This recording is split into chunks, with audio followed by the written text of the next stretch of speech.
क्या हो जब हारने की सजा मौत से भी बदतर हो। इंगमुना के एक बेहद घमंडी बादशाह ने पूरी दुनिया के सामने 5 ऐसी खौफनाक पहेलियां रख दी जिन्हें सुलझाना इंसानी दिमाग के बस में नहीं था। शर्त थी, सही जवाब देने वाले को मिलेंगे खालिस सोने के 2 अरबी घोड़े लेकिन एक भी गलती हुई तो मिलेगी जिंदगी भर के लिए कालकोठरी की खौफनाक जंजीरें। 16 बड़े बड़े विद्वानों की रूह कांप उठी। तब मौत के इस चक्रव्यूह को तोड़ने के लिए मैदान में उतरा सिर्फ एक इंसान, इतिहास का सबसे चतुर दिमाग, बीरबल। क्या बीरबल नामुमकिन को मुमकिन कर पाएंगे या उनका सिर भी अहंकार के आगे झुक जाएगा? कुर्सी की पेटी बांध लीजिए क्योंकि आज जलने वाली है आपकी दिमाग की बत्ती। दिमाग की बत्ती में स्वागत है दोस्तों। आज हम आपको इतिहास के उस सुनहरे और रहस्यमयी पन्ने की ओर ले जा रहे हैं जहां तलवारों की खनक से ज्यादा दिमाग की चालें गूंजा करती थी। एक ऐसा खौफनाक और बुद्धिमानी से भरा सफर जिसने पूरे साम्राज्य की सांसें अटका दी थी। अपनी कुर्सी की पेटी बांध लीजिए क्योंकि आज जो कहानी आप सुनने वाले हैं वह आपके सोचने और समझने का पूरा नजरिया बदल कर रख देगी। अगर आप भी मानते हैं कि शरीर की ताकत से ज़्यादा अक्ल की ताकत बड़ी होती है तो इस कहानी के हर एक शब्द को ध्यान से सुनिएगा। प्राचीन भारत की बात है।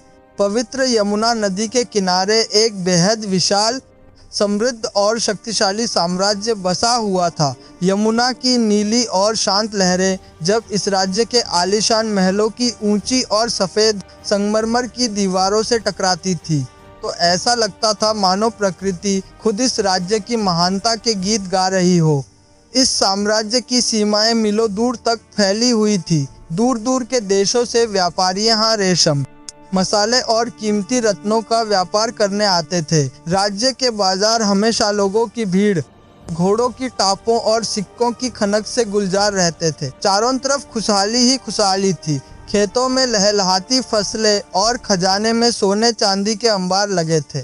लेकिन इस अथाह धन दौलत और ताकत के बीच एक बहुत बड़ी समस्या थी और वो समस्या कोई बाहरी दुश्मन या कोई भयंकर बीमारी नहीं थी, बल्कि वो समस्या खुद उस राज्य के तख्त पर बैठी थी। इस अजीम और खूबसूरत राज्य का बादशाह एक ऐसा इंसान था जिसके अहंकार और घमंड की कोई सीमा नहीं थी। उसका नाम दूर दूर तक मशहूर था, लेकिन उसकी न्यायप्रियता के लिए नहीं, बल्कि उसके क्रूर और घमंडी स्वभाव के लिए।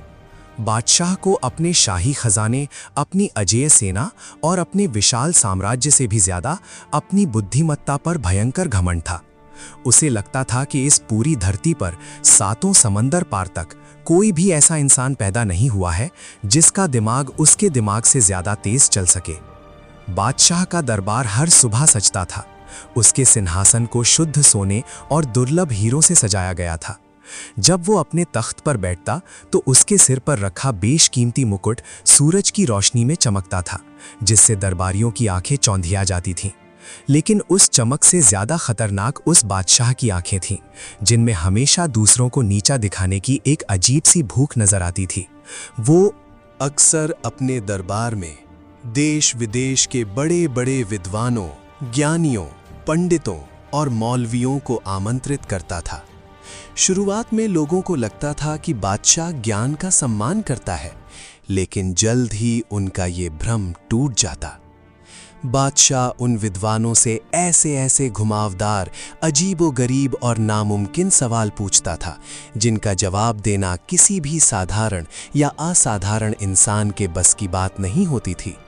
वो सवालों का ऐसा मायाजाल बुनता था कि बड़े बड़े ज्ञानी पसीने से तरबतर हो जाते थे।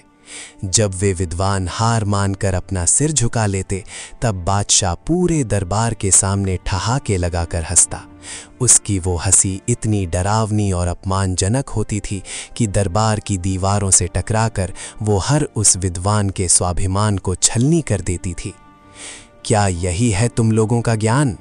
बादशाह अपनी भारी और गूंजती हुई आवाज में चिल्लाता। मेरे एक छोटे से सवाल ने तुम्हारी सारी उम्र की तपस्या और ज्ञान को मिट्टी में मिला दिया। याद रखो, इस पूरी दुनिया में सिर्फ एक ही असली विद्वान है और वो इस तख्त पर बैठा है। मेरी बुद्धि के आगे तुम्हारे बड़े बड़े ग्रंथ और किताब भी बेकार है। उसका ये घमंड दिन प्रतिदिन आसमान छूने लगा। उसे लगने लगा कि उसे हराने वाला कोई पैदा ही नहीं हुआ है। इसी अंधकार और अहंकार में डूबकर एक दिन उसने एक ऐसा खौफनाक फैसला लिया जिसने पूरे राज्य और आस पड़ोस के सभी साम्राज्यों में हड़कंप मचा दिया। क्या आप जानते हैं कि प्राचीन काल में भारतीय राजा महाराजा अक्सर ज्ञान की परीक्षा लेने के लिए शास्त्रार्थ यानी बुद्धिमत्ता की बड़ी बड़ी प्रतियोगिताएं आयोजित करवाया करते थे। उस समय हथियारों से लड़े जाने वाले युद्ध से भी ज़्यादा महत्व दिमाग से लड़े जाने वाले इन युद्धों को दिया जाता था, क्योंकि एक विद्वान राजा ही अपने राज्य को सही दिशा में ले जा सकता था। लेकिन यमुना के इस बादशाह का मकसद शास्त्रार्थ के जरिए ज्ञान बांटना नहीं, बल्कि अपनी श्रेष्ठता साबित करके दूसरों को बेइज्जत करना था। एक सर्द सुबह जब पूरा राज्य कोहरे की सफ़ेद चादर में लिपटा हुआ था, बादशाह ने अपने मुख्य सेनापति और वजीर को दरबार में तलब किया। उसकी आंखों में एक अजीब सी चमक थी। उसने आदेश दिया कि पूरे राज्य में और यहाँ तक कि पड़ोसी राज्यों की सीमाओं तक एक बहुत बड़ी मुनादी करवाई जाए। ये कोई आम घोषणा नहीं थी। कुछ ही घंटों के भीतर राज्य के हर चौराहे, हर नुक्कड़, हर गली और हर बाजार में बड़े बड़े नगाड़े बजने लगे। नगाड़ों की वो भारी आवाज लोगों के दिलों में दहशत पैदा कर रही थी। लोग अपने घरों और दुकानों से बाहर निकल आए। तभी शाही सिपाहियों ने अपने घोड़ों की लगाम खींची और जोर जोर से चिल्लाकर घोषणा पढ़नी शुरू की। सुनो, सुनो, सुनो! इस महान साम्राज्य की आवाम और दुनिया के तमाम विद्वानों को ये सूचित किया जाता है कि हमारे सर्वशक्तिमान और परम ज्ञानी बादशाह ने एक खुली चुनौती पेश की है। हमारे महान बादशाह ने अपने अतुलनीय दिमाग से 5 ऐसी नामुमकिन पहेलियां तैयार की हैं जिन्हें सुलझाना इंसानी दिमाग के बस की बात नहीं है। अगर इस पूरी धरती पर किसी भी इंसान में ये गुरूर है कि वो सबसे ज्यादा बुद्धिमान है, तो वो दरबार में आए और हमारे बादशाह की उन 5 पहेलियों का सही सही जवाब दे। मुनादी करने वाले सिपाही ने एक पल के लिए सांस ली और फिर जो उसने कहा, उसने वहां खड़े हर इंसान के रोंगटे खड़े कर दिए। जो भी इंसान, चाहे वो यहाँ किसी भी धर्म, जाति या राज्य का हो, अगर वो हमारे बादशाह की इन 5 पहेलियों को सुलझा देगा तो उसे इनाम में कुछ ऐसा दिया जाएगा जिसकी किसी ने कल्पना भी नहीं की होगी। विजेता को इनाम के तौर पर दिए जाएंगे खालिस सोने से मढ़े हुए 2 बेहद शानदार और विशाल अरबी घोड़े। वे घोड़े जिनके खुर चांदी के हैं और जिनकी आंखों में बेशकीमती लाल माणिक जड़े हैं। सोने के 2 घोड़ों की बात सुनकर भीड़ में एक हल्की सी कानाफूसी शुरू हो गई। सोने के घोड़े, ये इतना बड़ा खजाना था कि कोई भी आम इंसान रातों रात एक राजा से भी ज्यादा अमीर हो सकता था। लालच ने कई लोगों के दिलों में दस्तक दी, लेकिन उनकी ये खुशी बस कुछ ही पलों की मेहमान थी। सिपाही ने अपनी आवाज को और भारी करते हुए चुनौती का दूसरा हिस्सा पढ़ा। लेकिन सावधान, अगर किसी ने लालच या अपने झूठे घमंड में आकर ये चुनौती स्वीकार की और वो बादशाह के किसी एक भी सवाल का जवाब देने में अटक गया या असफल रहा, तो उसे ऐसी खौफनाक सजा दी जाएगी कि उसकी आने वाली पुश्तें भी कांप उठेंगी। हारने वाले को तुरंत लोहे की भारी जंजीरों में जकड़कर काल कोठरी में फेंक दिया या जाएगा, जहां वो अपनी पूरी जिंदगी चूहों और अंधेरे के बीच सड़ते हुए गुजारेगा। ये बादशाह का अंतिम और अटल फरमान है। इस खौफनाक शर्त को सुनते ही पूरे राज्य में जैसे मौत का सन्नाटा छा गया। जो लोग कुछ पल पहले सोने के घोड़ों के सपने देख रहे थे, उनके चेहरों पर अब पीलापन आ गया था। हर कोई जानता था कि बादशाह के दिमाग से निकली पहेलियां कितनी टेढ़ी और उलझी हुई होती हैं। सोने के घोड़ों का लालच यकीनन बहुत बड़ा था, लेकिन अपनी जान, अपनी आज़ादी और अपनी जिंदगी की कीमत उससे भी कहीं ज्यादा बड़ी थी। एक छोटे से गलत जवाब का मतलब था जिंदगी भर के लिए एक अंधेरी, सीलन भरी और खौफनाक काल कोठरी में घुट घुट कर मरना। इस भयंकर घोषणा के बाद के कुछ दिन राज्य के लिए बहुत भारी गुजरे। बड़े बड़े मठों, आश्रमों और मदरसों में सन्नाटा पसरा हुआ था। वे विद्वान जो कल तक अपने ज्ञान की लंबी लंबी डींगे हाँकते थे, जिन्होंने बड़े बड़े ग्रंथ कंठस्थ कर रखे थे, वे सभी खौफ के मारे अपने घरों के दरवाजे बंद करके बैठ गए। किसी ने भी भूल कर भी शाही महल की तरफ देखने की हिम्मत नहीं की। राज्य के चौराहों पर लोग दबी हुई आवाज में बातें करते थे। अरे भाई, सुना तुमने? वजीर के साले ने बताया है कि वो पहेलियां इतनी खौफनाक हैं कि इंसान सुनते ही पागल हो जाए। एक व्यापारी ने अपने साथी से फुसफुसाते हुए कहा। हाँ, मैंने भी सुना है। कोई भी साधारण इंसान उन सवालों का जवाब नहीं दे सकता। बादशाह तो जैसे किसी शैतानी शक्ति से वो सवाल बनवा कर लाया है।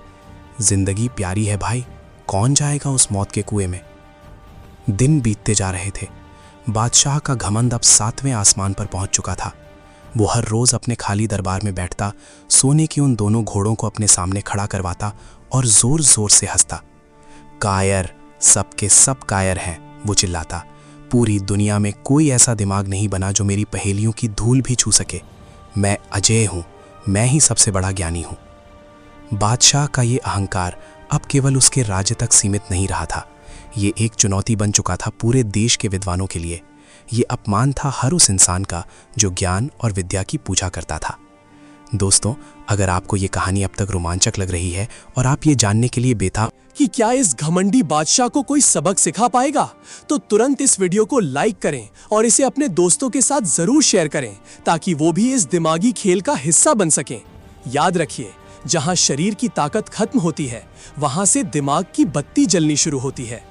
क्या यमुना के बादशाह का ये अहंकार ऐसे ही दुनिया को डराता रहेगा, या फिर किसी दूर के राज्य में कोई ऐसा असाधारण इंसान मौजूद है जिसके दिमाग की गहराई उस घमंडी बादशाह की सोच से भी कहीं ज्यादा गहरी है? एक ऐसा इंसान जो सोने के लालच के लिए नहीं, बल्कि उस अहंकारी का गुरूर तोड़ने के लिए इस मौत के खेल में कदम रखेगा। हवाओं ने ये चुनौती हिंदुस्तान के सबसे बड़े तख्त की तरफ मोड़ दी थी। ये खबर अब धीरे धीरे एक ऐसे दरबार की तरफ बढ़ रही थी जहां ज्ञान का असली सूरज चमकता था। एक ऐसा दरबार जहां मौजूद था इतिहास का सबसे चतुर, सबसे हाजिर जवाब और सबसे निडर इंसान। तैयार रहिए, क्योंकि ज्ञान और अहंकार के बीच का ये सबसे बड़ा महासंग्राम अब बस शुरू ही होने वाला है। जब यमुना के उस खौफनाक दरबार में वो शख्स अपने कदम रखेगा तो इतिहास खुद अपने पन्ने पलटकर उसकी बुद्धिमानी की दाद देगा।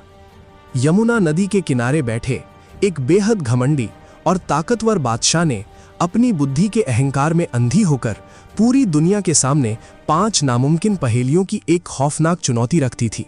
जीतने वाले को इनाम में 2 खालिस सोने के अरबी घोड़े मिलने वाले थे और हारने वाले के नसीब में थी जिंदगी भर के लिए एक खौफनाक सीलन भरी अंधेरी कालकोठरी। उस राज्य में और उसके आसपास मौत का साया और खौफ का सन्नाटा पसर चुका था। बड़े बड़े ज्ञानी और पंडित डर के मारे अपने घरों में दुबक गए थे। लेकिन दोस्तों, इतिहास गवाह है कि जब जब अहंकार का घड़ा भरता है तो उसे तोड़ने के लिए नियति किसी न किसी को जरूर चुनती है। और इस बार नियति ने जिस इंसान को चुना था, उसका नाम सुनकर ही बड़ी बड़ी समस्याओं के पसीने छूट जाते थे। तो चलिए यमुना के उस खौफनाक राज्य से अपनी नजरें हटाकर चलते हैं हिंदुस्तान के सबसे बड़े, सबसे ताकतवर और सबसे आलीशान तख्त की ओर, यानी आगरा के लाल किले की ओर। आगरा का विशाल लाल किला, लाल बलुआ पत्थर से बनी इसकी ऊंची और मजबूत दीवारें ऐसी लगती थीं नो वे खुद आसमान से बातें कर रही हों। किले के ठीक पीछे से यमुना नदी अपने पूरे उफान पर बह रही थी। उस दिन की सुबह बेहद खूबसूरत थी। सूरज की सुनहरी किरणें जब किले के गुंबदों पर पड़ती थीं तो पूरा आगरा शहर उस चमक से रोशन हो उठता था। इसी विशाल किले के दिल में मौजूद था दीवाने खास, हिंदुस्तान के शहंशाह जलालुद्दीन मोहम्मद अकबर का वो शाही दरबार जहां देश और दुनिया के सबसे बड़े और महत्वपूर्ण फैसले लिए जाते थे। दीवाने खास की सजावट ऐसी थी कि कोई भी आम इंसान उसे देखकर अपनी सुध बुध खो बैठे। छत पर सोने और चांदी की बारीक नक्काशी की गई थी। दीवारों पर ईरान और फारस से मंगाए गए बेशकीमती नीले और हरे रंग के पत्थर जड़े हुए थे। फर्श पर बिछे ईरानी कालीन इतने मखमली थे कि उन पर चलने पर कदमों की आहट तक नहीं होती थी। पूरा दरबार गुलाब, मोगरे और चंदन की धीमी धीमी खुशबू से महक रहा था। दरबार के बीचों बीच ऊंचाई पर रखा था सम्राट अकबर का शाही सिंहासन। सोने और कीमती रत्नों से जड़ा वो तख्त मुगल सल्तनत की ताकत और शान का सबसे बड़ा प्रतीक था। उस तख्त पर बैठे थे खुद शहंशाह अकबर, जिनकी आंखों में एक ऐसी तेजस्विता थी जो किसी भी दुश्मन का हौसला पस्त करने के लिए काफी थी। उनके सामने दरबार में बैठे थे उनके नवरत्न, हिंदुस्तान के 9 सबसे अनमोल और ज्ञानी हीरे। वहां तानसेन थे, जिनके संगीत के सुरों में बारिश करवाने और दिए जलाने की ताकत थी। वहां राजा टोडरमल थे, जिनका दिमाग हिसाब किताब में बिजली से भी ज्यादा तेज चलता था। वहां वीर सेनापति मानसिंह थे, जिनकी तलवार की चमक से दुश्मन के खेमे में खौफ दौड़ जाता था। और वहीं शहंशाह के तख्त के सबसे करीब एक बहुत ही शांत और साधारण सी मुद्रा में बैठे थे महेश दास, जिन्हें दुनिया उनके तेज दिमाग और हाजिर जवाबी के कारण बीरबल के नाम से जानती थी। रोचक तथ्य दोस्तों, क्या आप जानते हैं कि बीरबल का असली नाम महेश दास था? बीरबल असल में कोई नाम नहीं बल्कि एक उपाधि थी जो सम्राट अकबर ने उन्हें उनके असाधारण दिमाग के लिए दी थी। बीर का अर्थ होता है बुद्धि या मस्तिष्क और बल का अर्थ होता है ताकत, यानी बीरबल का मतलब हुआ जिसकी सबसे बड़ी ताकत ही उसकी बुद्धि हो। बीरबल अकेले ऐसे इंसान थे जो अकबर के नवरत्नों में सबसे खास और जिनका दिमाग किसी भी तीखी तलवार से ज्यादा धारदार था। दरबार की कार्यवाही बहुत ही शांति से चल रही थी। तभी अचानक दीवाने खास के भारी और विशाल लकड़ी के दरवाजे जोर से खुले। दरबार के पहरेदारों ने अपने भाले जमीन पर पटक कर ऐलान किया कि शाही गुप्तचर विभाग के कुछ खास संदेशवाहक आए हैं। अकबर के दरबार में गुप्तचरों का आना कोई नई बात नहीं थी, लेकिन आज उन संदेशवाहकों के चेहरों पर जो घबराहट और खौफ था, उसे देखकर दरबार का माहौल एकदम से गंभीर हो गया। संदेशवाहक धूल से सने हुए थे। वे कई दिनों की लंबी और थका देने वाली यात्रा करके बिना रुके सीधे आगरा पहुंचे थे। उन्होंने शहंशाह के सामने झुककर 3 बार सजदा किया और फिर कांपती हुई आवाज में बोलना शुरू किया। जहां पनाह की उम्र दराज हो, हुजूर, हम यमुना के पार बसे उस घमंडी बादशाह के राज्य से एक ऐसी खबर लेकर आए हैं जिसने पूरे उत्तर भारत के विद्वानों की नींद उड़ा दी है। मुख्य गुप्तचर ने सिर झुकाए हुए कहा। अकबर ने अपनी गहरी आवाज में पूछा, ऐसी कौन सी आफत आ गई है जिसने हमारे जासूसों के चेहरों का रंग उड़ा दिया है? साफ साफ बता। ओह! गुप्तचर ने उस घमंडी बादशाह की पूरी कहानी दरबार में बयां कर दी। उसने बताया कि कैसे उस बादशाह ने अपने अहंकार में चूर होकर 5 नामुमकिन पहेलियों की चुनौती रखी है। उसने बताया कि कैसे जीतने वाले को 2 सोने के घोड़े मिलेंगे और हारने वाले को जिंदगी भर के लिए सड़ने के लिए काल कोठरी में फेंक दिया जाएगा। और सबसे बड़ी बात, गुप्तचर ने बताया कि कैसे उस बादशाह ने खुलेआम ये ऐलान किया है कि पूरी दुनिया में, यहाँ तक कि मुगल सल्तनत के दरबार में भी कोई ऐसा माई का लाल नहीं है जो उसके दिमाग का मुकाबला कर सके। हुजूर, गुप्तचर ने अपनी बात खत्म करते हुए कहा, उस बादशाह का कहना है कि हिंदुस्तान के सारे विद्वान उसके सामने अनपढ़ और जाहिल हैं। पूरा राज्य खौफ में है। बड़े बड़े संत और ज्ञानी डर के मारे छुप गए हैं। कोई भी उसकी चुनौती स्वीकार करने की हिम्मत नहीं जुटा पा रहा है। ये सुनते ही पूरे दीवाने खास में एकदम घोटू सन्नाटा छा गया। सुई गिरने जितनी खामोशी पूरे दरबार में फैल गई। ये केवल एक चुनौती नहीं थी, ये मुगल साम्राज्य की शान, उसके विद्वानों के सम्मान और खुद सम्राट अकबर के रुतबे पर सीधा तमाचा था। टोडरमल ने अपनी मोतियों की माला फेरना बंद कर दिया और वे सोच में पड़ गए। तानसेन की उंगलियां उनके वाद्य यंत्र पर रुक गईं। सेनापति मानसिंह की मुट्ठियां गुस्से से तन गईं। ये कैसी गुस्ताखी है?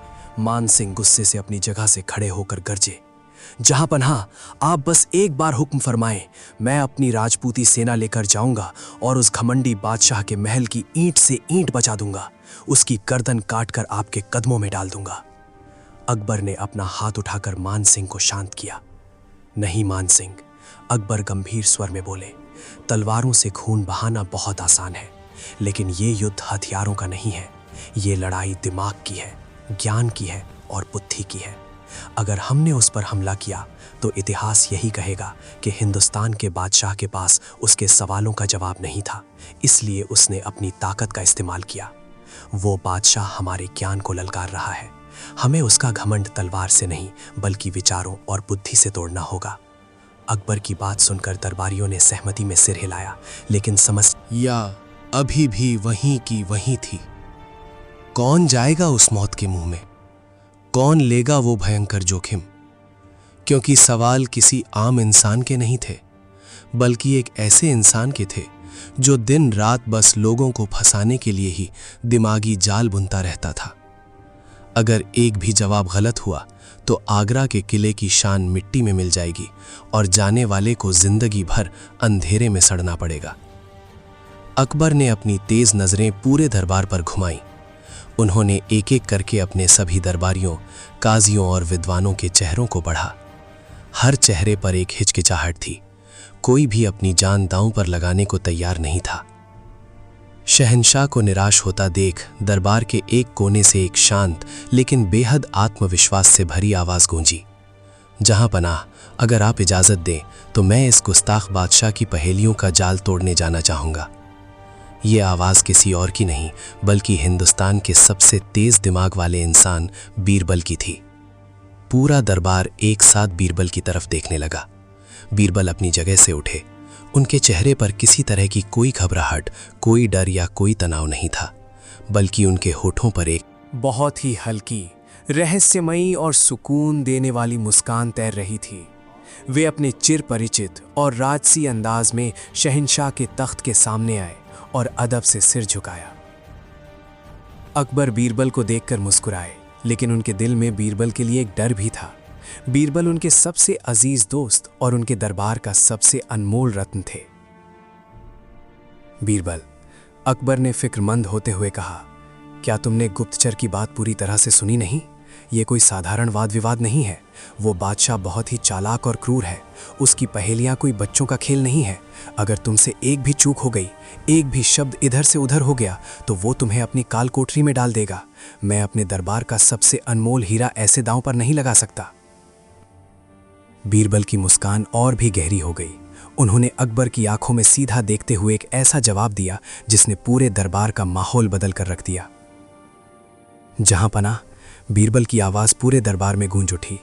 जब अंधेरा बहुत ज्यादा गहरा हो जाए और रात अपना सबसे खौफनाक रूप ले ले, तो इसका मतलब ये नहीं होता कि हमें दिया जलाना छोड़ देना चाहिए, बल्कि इसका मतलब ये होता है कि अब सुबह होने ही वाली है।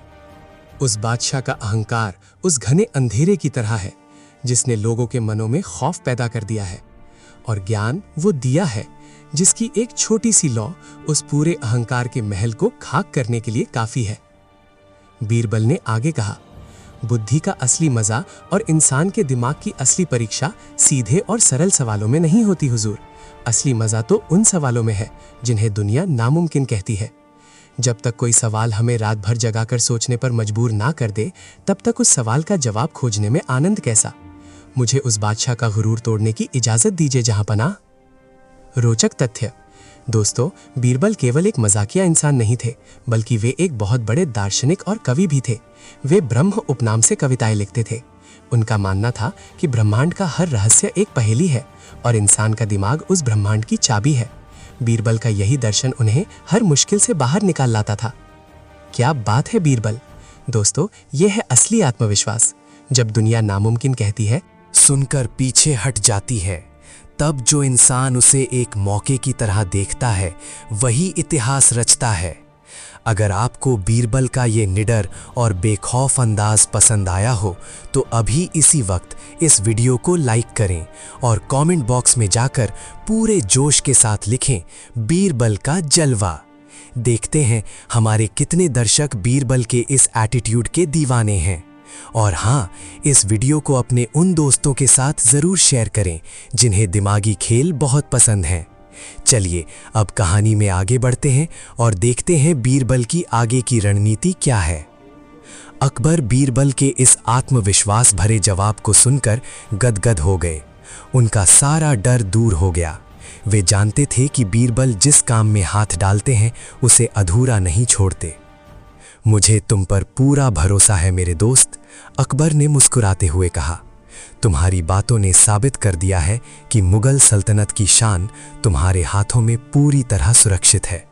मैं तुम्हें ये चुनौती स्वीकार करने की पूरी इजाज़त देता हूँ। बताओ बीरबल, तुम्हें उस राज्य में जाने के लिए कितनी सेना, कितना खजाना और कितनी तैयारी की जरूरत है? तुम मांगोगे, मुगल सल्तनत का खजाना तुम्हारे लिए हाजिर कर दिया जाएगा। बीरबल ने फिर से सिर झुकाया और बहुत ही विनम्रता से बोले, जहां पनाह, ज्ञान के युद्ध में सेना और खजाने की जरूरत नहीं होती, वहां सिर्फ शांति और एकाग्रता की जरूरत होती है। मुझे ना तो कोई शाही रथ चाहिए, ना ही सोने के सिक्के और ना ही कोई सेना की टुकड़ी। मुझे बस एक चीज चाहिए। मांगो बीरबल, तुम्हें क्या चाहिए? अकबर ने उत्सुकता से पूछा। बीरबल ने अपने हाथों को पीछे बांधा और गंभीर होकर बोले, मुझे बस 21 दिन का समय चाहिए जहां पनाह, पूरे 21 दिन। दरबार में एक बार फिर से फुसफुसाहट शुरू हो गई। 21 दिन? लोग सोचने लगे कि पहेलियों का जवाब देने के लिए 21 दिन की क्या जरूरत है? या तो इंसान को जवाब पता होता है या नहीं पता होता। फिर ये 21 दिन का क्या रहस्य है? अकबर भी थोड़े हैरान हुए। 21 दिन? बीरबल, अगर तुम चाहो तो कल सुबह ही यमुना के उस पार जा सकते हो, फिर इन 21 दिनों की मोहलत क्यों? बीरबल ने दरबार की खिड़की से बाहर बहती हुई यमुना नदी की ओर देखा और एक गहरी सांस ली। हुजूर, बीरबल ने समझाते हुए कहा, किताबों में लिखा हुआ ज्ञान सीमित होता है। जो इंसान सिर्फ किताबें पढ़कर खुद को ज्ञानी समझता है, वो एक ना एक दिन ज़रूर हारता है। वो घमंडी बादशाह अपनी महल की 4 दीवारी में बैठकर पहेलियां बनाता है, उसकी सोच वहीं तक सीमित है। लेकिन असली ज्ञान, असली जवाब इन महलों में नहीं मिलते। प्रकृति के बनाए हुए इस विशाल ब्रह्मांड में हर सवाल का जवाब पहले से मौजूद है। बीरबल ने अपनी बात को गहराई से समझाते हुए कहा, इन 21 दिनों में मैं किसी शाही मेहमान की तरह नहीं जाऊंगा, मैं एक आम मुसाफिर बनूंगा। मैं संतों के साथ बैठकर ब्रह्मांड के नियम समझूंगा। मैं खेतों में काम करने वाले किसानों के पसीने से मिट्टी का रहस्य जानूंगा। मैं उन हवाओं से बातें करूंगा जो बिना किसी भेदभाव के सब जगह बहती हैं। क्योंकि जहां पनाह, उस घमंडी बादशाह की पहेलियां कोई किताबी सवाल नहीं है, वे आम जिंदगी, प्रकृति और इंसानी व्यवहार से जुड़ी हुई उलझनें हैं। और उन उलझनों को सुलझाने के लिए मुझे खुद को इस ब्रह्मांड के सुरों के साथ जोड़ना होगा। इसके लिए मुझे पूरे 21 दिन चाहिए। कबर ने अपनी जगह पर खड़े होकर जोर से ताली बजाई। बीरबल की इस गहरी और दार्शनिक सोच ने दरबार में मौजूद हर इंसान का सिर सम्मान से झुका दिया था। तानसेन और मान सिंह जैसे महान दिग्गजों ने भी बीरबल की बुद्धिमानी को सलाम किया। मंजूर है, अकबर ने अपना शाही फरमान सुनाते हुए कहा, तुम्हें 21 दिन का पूरा समय दिया जाता है बीरबल। मुगल सल्तनत की दुआएं और हमारा आशीर्वाद तुम्हारे साथ है। जाओ और उस अहंकारी बादशाह को दिखा दो कि असली ज्ञान घमंड करने में नहीं, बल्कि दुनिया को करीब से जानने और समझने में है। दरबार की कार्यवाही खत्म हुई। बीरबल ने उसी रात अपने शाही कपड़े, रेशमी पगड़ी और कीमती आभूषण उतार कर रख दिए। उन्होंने एक बहुत ही साधारण सा सूती कपड़ा पहना, पैरों में एक साधारण सी चमड़े की जूती डाली और अपने साथ केवल एक लकड़ी की छड़ी और एक पानी की छोटी सी मटकी ले ली। आधी रात के घने अंधेरे में जब पूरा आगरा शहर गहरी नींद में सो रहा था, तब हिंदुस्तान का सबसे बुद्धिमान इंसान चुपचाप बिना किसी शोर शराबे के अपने एक नए और रहस्यमयी सफर पर निकल पड़ा। ये कोई मामूली सफर नहीं था, ये उस मौत के कुएं की तरफ बढ़ाया गया पहला कदम था, जहां हारने की कोई गुंजाइश नहीं थी। ये 21 दिनों का ऐसा रहस्यमयी चक्रव्यूह था जिसे पार करके बीरबल को उस घमंडी बादशाह के सामने एक अजेय योद्धा की तरह खड़ा होना था। दोस्तों, बीरबल ने 21 दिन का जो समय मांगा था, वो उनकी एक बहुत ही गहरी और सोची समझी रणनीति का हिस्सा था।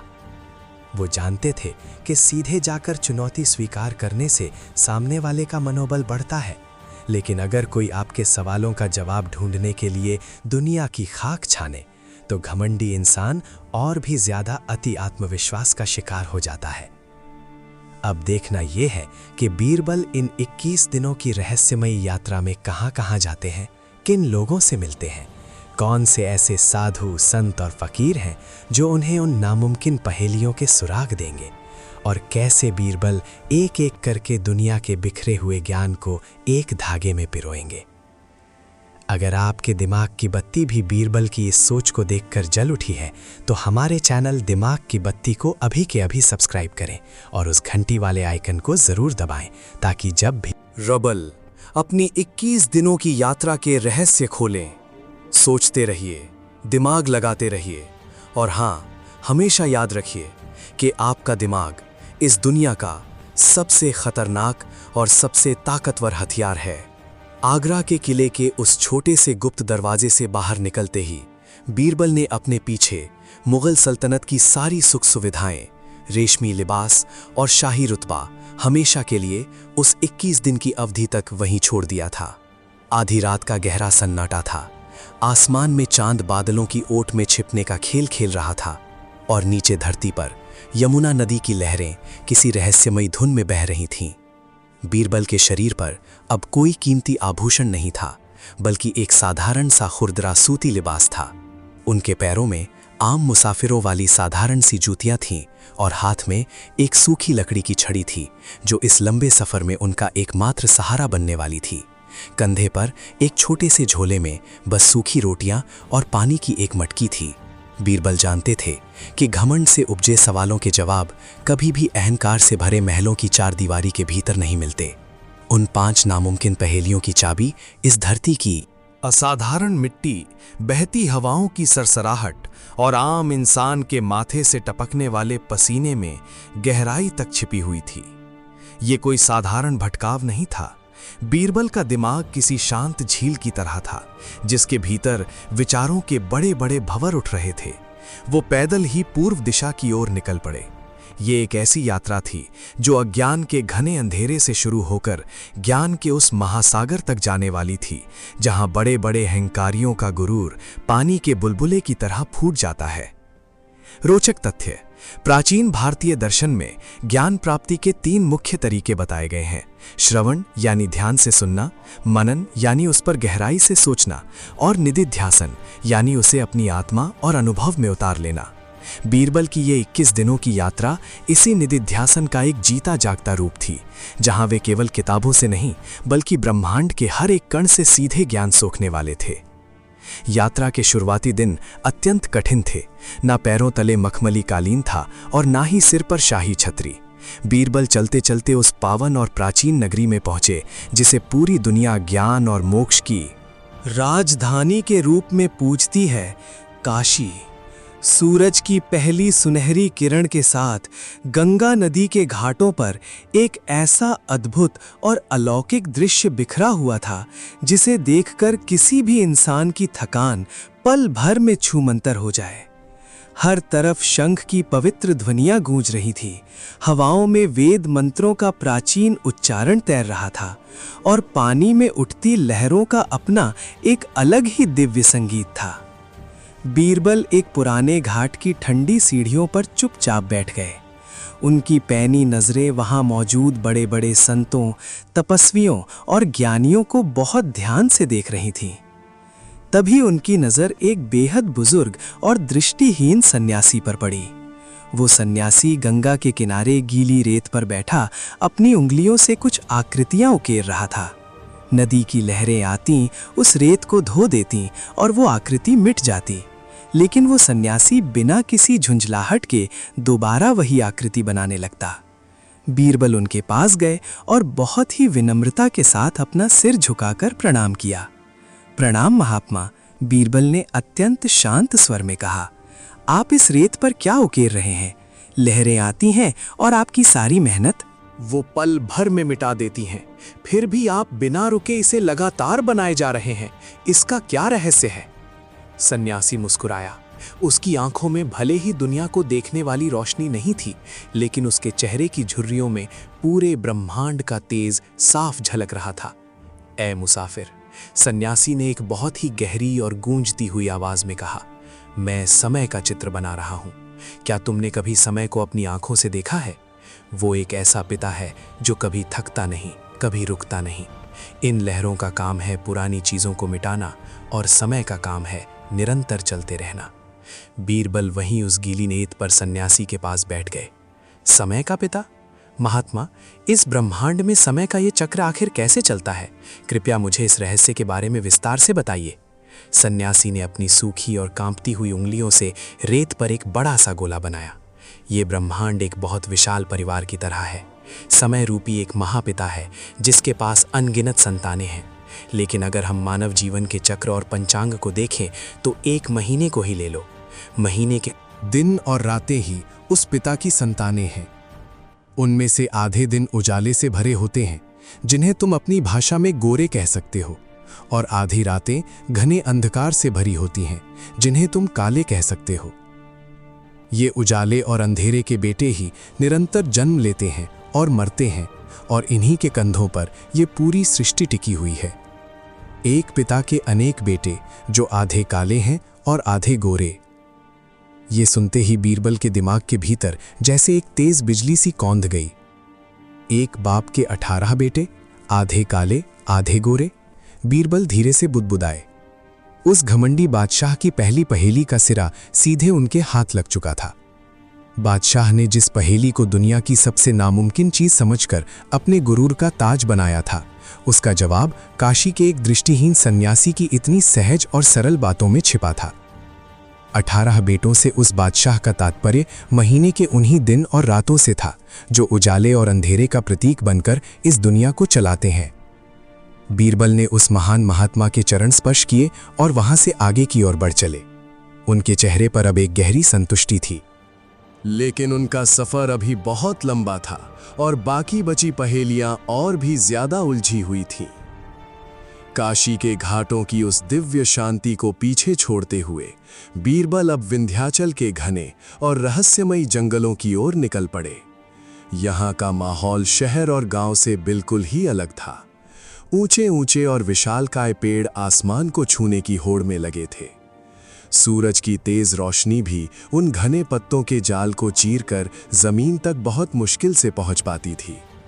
चारों तरफ जंगली जानवरों की डरावनी आवाजें, सूखी पत्तियों के चरमराने की ध्वनियां और झींगुरों का लगातार होने वाला शोर गूंज रहा था। शहर की भीड़-भाड़ और इंसान की बनाई दुनिया से दूर ये प्रकृति का अपना एक अलग ही खौफनाक लेकिन खूबसूरत दरबार था। बीरबल कई दिनों तक उन अनजान जंगलों में बिना किसी डर के भटकते रहे। वे कभी पेड़ों के मीठे फल और कंद मूल खाते, तो कभी पहाड़ी झरनों का बर्फ जैसा ठंडा पानी पीकर अपनी प्यास बुझाते। एक रात जब जंगल में घना और डरावना अंधेरा छा गया और आसमान से तेज और ठंडी हवाएं तूफान का रूप लेकर चलने लगीं, तब बीरबल ने देखा कि कुछ दूरी पर पेड़ों के झुरमुट के बीच एक छोटी सी आग टिमटिमा रही है। वे उस रोशनी की दिशा में बढ़े। वहां एक बूढ़ा और कमजोर लकड़हारा अपनी घास फूस की झोपड़ी के बाहर बैठा आग ताप रहा था। उस झोपड़ी की छत के बांस से एक पुरानी सी लालटेन टंगी हुई थी जो हवा के थपेड़ों से पूरी ताकत के साथ लड़ रही थी। बीरबल ने उस लकड़हारे से रात गुजारने के लिए थोड़ी सी जगह मांगी। लकड़हारे ने बिना किसी हिचकिचाहट के खुशी खुशी उन्हें अपनी आग के पास बैठने की जगह दे दी। दोनों के बीच जिंदगी के अनुभवों पर बातचीत शुरू हुई, लेकिन बीरबल की पैनी नजर बार बार उस छत से टंगी हुई लालटेन पर ही जा रही थी। हवा इतनी तेज थी कि झोपड़ी हिल रही थी, लेकिन उस लालटेन के शीशे के भीतर जल रही वो छोटी सी लौ किसी भी कीमत पर बुझने का नाम नहीं ले रही थी। बाबा, बीरबल ने उस लालटेन की ओर अपनी उंगली से इशारा करते हुए पूछा, ये तेज हवा जंगल के बड़े बड़े पेड़ों को जड़ से हिला रही है, लेकिन तुम्हारी इस छोटी सी रोशनी को नहीं बुझा पा रही। ये कैसा अद्भुत चमत्कार है। बूढ़ा लकड़हारा अपनी खुरदरी आवाज में जोर से हंसा और बोला, ऐ मुसाफिर, ये कोई आसमान से उतरा चमत्कार नहीं है। हाँ, तो इंसान की अक्ल और समझदारी का एक बहुत छोटा सा नमूना है। जरा ध्यान से देखो उस लालटेन को। इसकी चोटी हमेशा ऊपर आसमान की तरफ यानी गगन की ओर बंधी रहती है, और इसके अंदर जो लौ जल रही है उसे बहुत ही गौर से देखो। जब हवा के झोंके झरोखों से अंदर जाते हैं तो वो लौ फड़फड़ाती है, मानो कोई मोर अपने सुंदर पंख फैलाकर खुशी से नाच रहा हो। ये लालटेन बाहर से शीशे और लोहे की वजह से बहुत कठोर है, लेकिन अंदर से इसने एक नाचते हुए मोर रूपी आग को बहुत ही सुरक्षित तरीके से कैद कर रखा है। जब तक ये चोटी गगन की ओर बंधी रहेगी, ये मोर यूं ही नाचता रहेगा और हमें इस घने अंधेरे में रोशनी देता रहेगा। चोटी बंधी गगन की ओर, अंदर में लटका है मोर। बीरबल के कानों में बादशाह की वो दूसरी पहेली जोर से गूंज उठी। लालटेन, कितना सरल, कितना आम, लेकिन कितना घुमावदार और सटीक जवाब था। महलों में बड़े बड़े सोने के झूमर देखने वाले उस अहंकारी बादशाह ने एक आम लालटेन को इतना रहस्यमयी बना दिया था। रात और ज्यादा गहरी हो चुकी थी। लकड़हारा अब अपने काम में लग गया। वो पास ही रखी चिकनी मिट्टी से कुछ छोटे छोटे दिए बना रहा था। उसने एक दिए में पानी की तरह दिखने वाला गाढ़ा तेल डाला और उसके ऊपर रुई की एक बारीक बाती रखकर उसे चकमक पत्थर से जला दिया। बीरबल बहुत ही एकाग्रता के साथ उस जलते हुए दिए को देख रहे थे। बाबा, बीरबल ने फिर से अपनी जिज्ञासा प्रकट करते हुए पूछा। प्रकृति का सबसे बड़ा और अटल नियम है कि आग और पानी एक दूसरे के सबसे बड़े और जानी दुश्मन हैं। पानी पल भर में आग को बुझा देता है। फिर इस साधारण से मिट्टी के बर्तन में ऐसा क्या जादू है कि ये इन दोनों परम शत्रुओं को एक साथ बड़े ही प्रेम से समेटे हुए है? लकड़हारे ने उस जलते हुए दिए को बड़े ही आदर के साथ एक छोटी सी लकड़ी की चौकी पर रखा और मुस्कुराते हुए अपना जवाब दिया। यही तो इस मिट्टी के दिए का असली राज है मेरे दोस्त। ये कोई आम मिट्टी का बर्तन नहीं है। ये तो इस भयंकर अंधकार पर राज करने वाली असली रानी है। देखो, ये कैसे इस लकड़ी की चौकी पर किसी महारानी की तरह सजी धजी बैठी है। इसका बदन नीचे से उस तरल पानी यानी तेल से पूरी तरह भरा हुआ है और इसके सिर पर एक दहकती हुई आग का ताज जल रहा है। सिर पर आग और बदन पर पानी। इसके बावजूद यह जलती है क्योंकि यह जानती है कि जब दो अलग अलग विरोधी ताकतें एक सही बर्तन में एक साथ मिल जाती हैं तो वे विनाश नहीं करती बल्कि दुनिया को रोशन करने वाली ऊर्जा पैदा करती हैं। चढ़ी चौकी पर बैठी रानी, सिर पर आग, बदन पर पानी। बीरबल की आंखें खुशी और संतुष्टि से चमक उठीं। तीसरी पहेली का बहुत बड़ा ताला भी अब खुल चुका था। मिट्टी का दिया।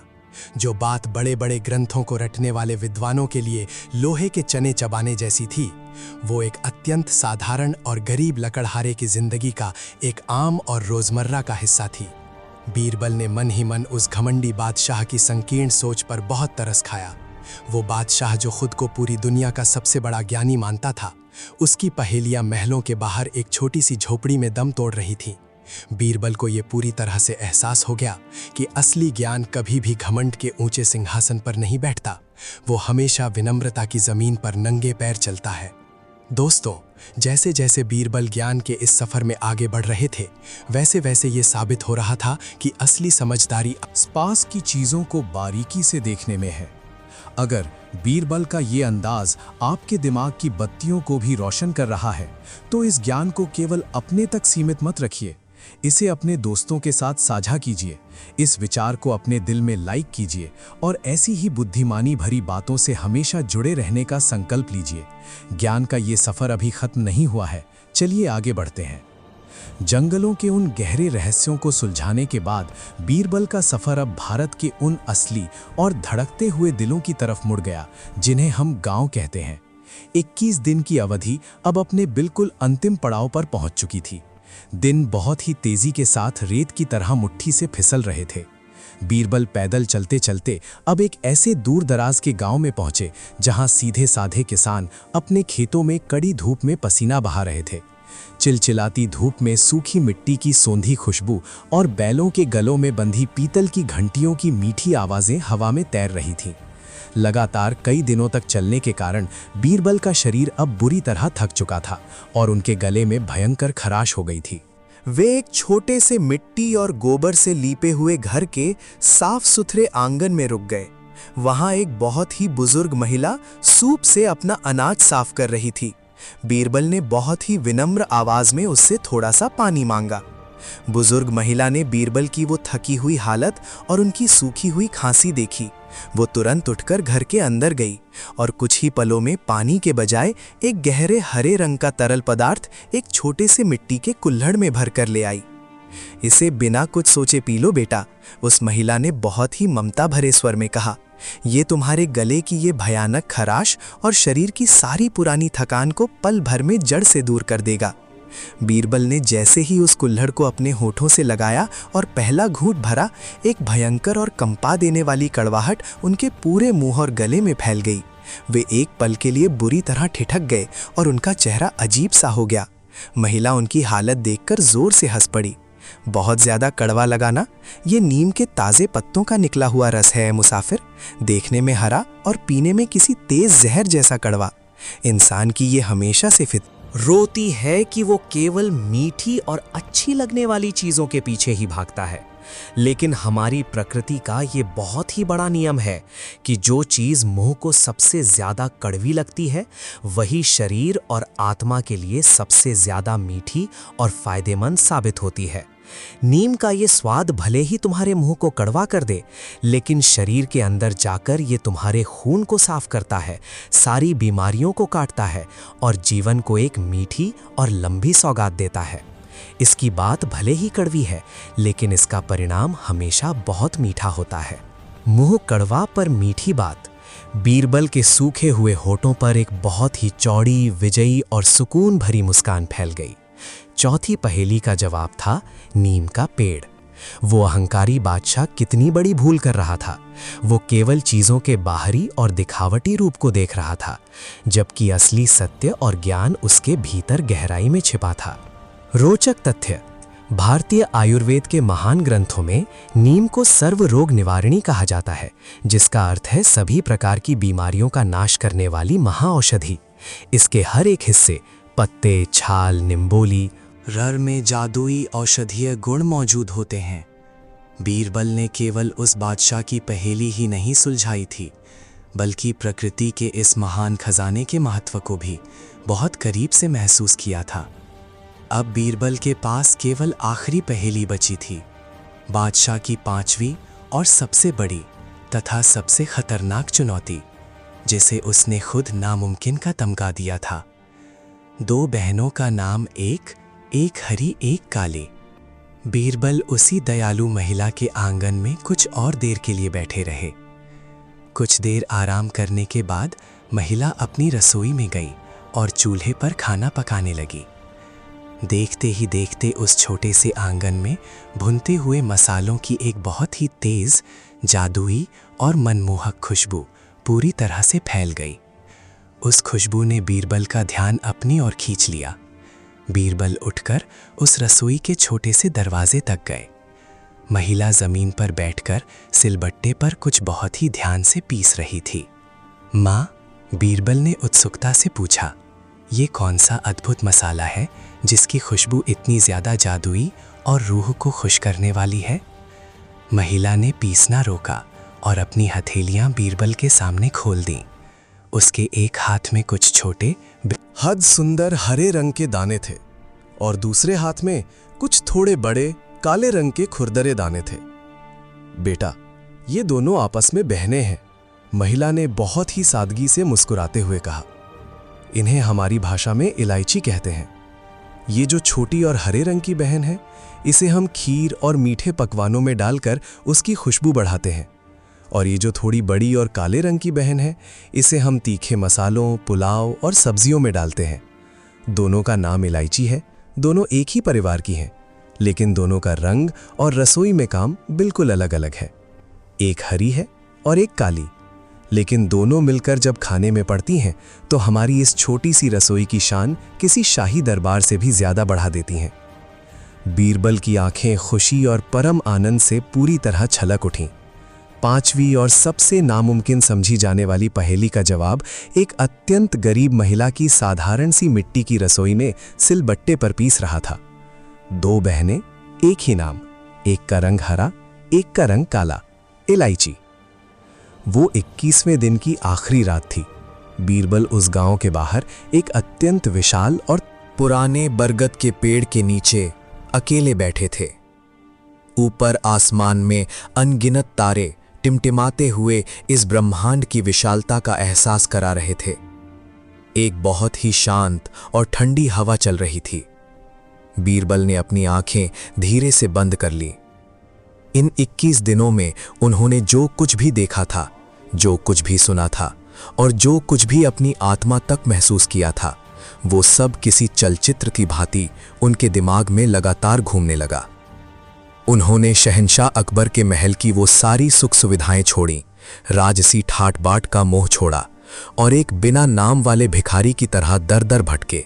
लेकिन इस भटकाव ने, इस त्याग ने उन्हें वो अथाह दौलत दी थी जिसे दुनिया का कोई भी शाही खजाना या सोने के सिक्के कभी नहीं खरीद सकते थे।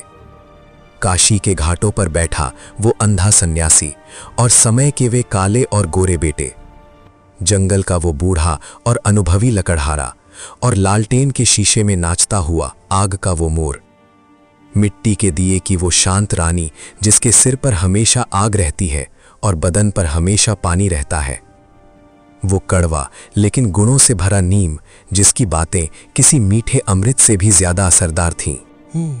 और अंत में वो बूढ़ी और दयालु माँ जिसकी छोटी सी रसोई में इलायची नाम की वे हरी और काली बहनें बड़े ही प्रेम से राज करते थीं। बादशाह की सभी 5 नामुमकिन पहेलियां अब पूरी तरह से बीरबल की मुट्ठी में कैद थीं। बीरबल ने अपनी आंखें खोलीं। उनकी आंखों में अब एक ऐसा प्रचंड आत्मविश्वास, एक ऐसा अचूक तेज था जो आसमान में चमकने वाले सूरज की तेज रोशनी को भी आसानी से मात दे सकता था। उन्होंने तारों से भरे आसमान की तरफ देखा और एक बहुत ही गहरी सांस ली। बादशाह सलामत, बीरबल ने हवा में फुसफुसाते हुए कहा, तुम्हारे अहंकार का वो ऊंचा महल अब बहुत जल्द गिरने वाला है। तुमने किताबों और बंद कमरों में ज्ञान ढूंढा, मैंने इस दुनिया की खुली मिट्टी और आम इंसानों में ज्ञान ढूंढा। तुमने पहेलियों को दूसरों को नीचा दिखाने का हथियार बनाया, मैंने उन्हीं पहेलियों को जिंदगी का आईना बना दिया। अब तुम्हारी बारी है। अगली सुबह 21 दिन की वो शर्त पूरी तरह समाप्त हो चुकी थी। आसमान के पूर्वी छोर पर एक नई और सुनहरी सुबह का सूरज अपनी पूरी शान और भव्यता के साथ चमक रहा था। बीरबल ने पास ही नदी के ठंडे और निर्मल पानी से अपना चेहरा धोया। उन्होंने अपनी वही पुरानी खुरदरी चमड़े की जूती दोबारा पैरों में पहनी, अपनी सूखी लकड़ी की छड़ी मजबूती से उठाई और अपने कदमों को बिना किसी हिचकिचाहट के यमुना नदी के पार उस घमंडी बादशाह के विशाल साम्राज्य की ओर मोड़ दिया। अब उनके मन में किसी भी प्रकार का कोई डर नहीं था, कोई हिचकिचाहट या संशय नहीं था। अब केवल एक ही स्पष्ट लक्ष्य था, उस खौफनाक और अजेय समझे जाने वाले शाही दरबार के बीचों बीच सिर उठाकर खड़ा होना और पूरी दुनिया को ये दिखाना कि सच्ची बुद्धिमत्ता और ज्ञान कभी भी अहंकार के सामने घुटने नहीं टेकते। बीरबल के हर कदम के साथ उस अहंकारी बादशाह की उल्टी गिनती शुरू हो चुकी थी। ये कहानी केवल बीरबल की नहीं, बल्कि उस सोच की है जो हमें ये सिखाती है कि अगर हम अपनी आंखें और दिमाग हमेशा खुला रखें तो इस प्रकृति का हर एक कोना हमें कुछ ना कुछ सिखाने के लिए तैयार खड़ा है। इसी सोच के साथ हम इस कहानी के अगले और सबसे निर्णायक भाग की ओर बढ़ेंगे, जहां भरे दरबार में दिमाग की ऐसी आंधी चलेगी कि सारा घमंड तिनके की तरह उड़ जाएगा।